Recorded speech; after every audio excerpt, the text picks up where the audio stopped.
Do you like your bread with butter? Are you using butter a lot in your baking or cooking at home?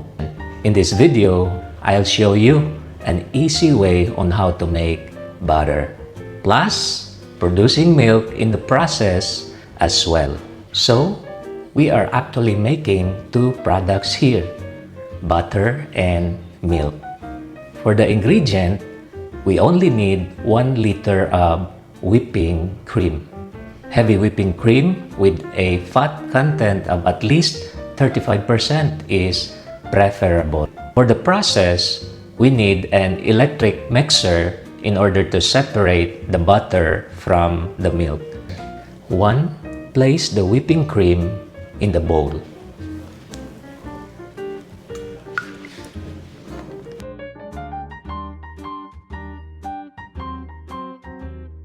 Start whipping the cream at medium speed and increase the speed once the cream starts to become thick and fluffy. Medium speed.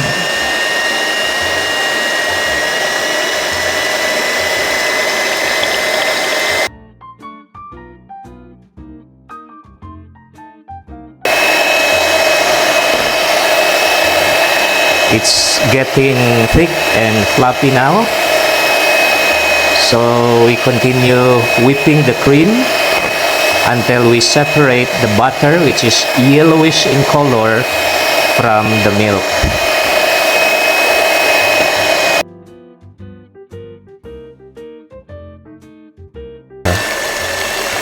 The butter is already separating from the milk. So I think we need to collect the milk right now.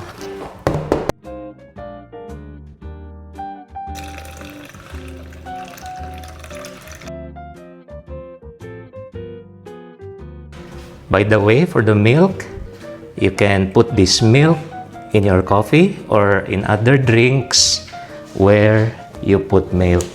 This milk is also good for those who prefer low-fat milk.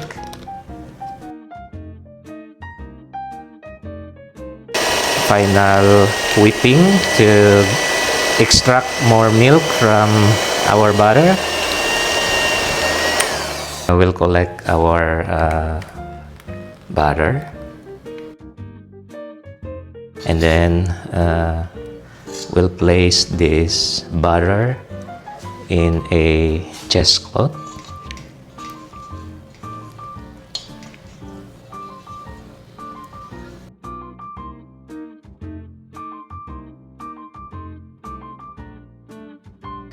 We will wash this in a basin of water with ice to remove the milk.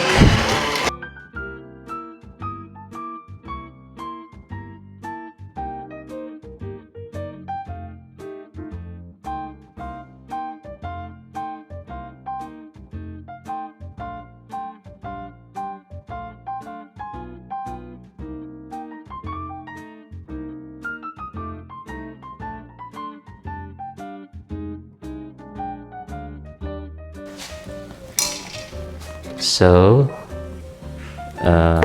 you have your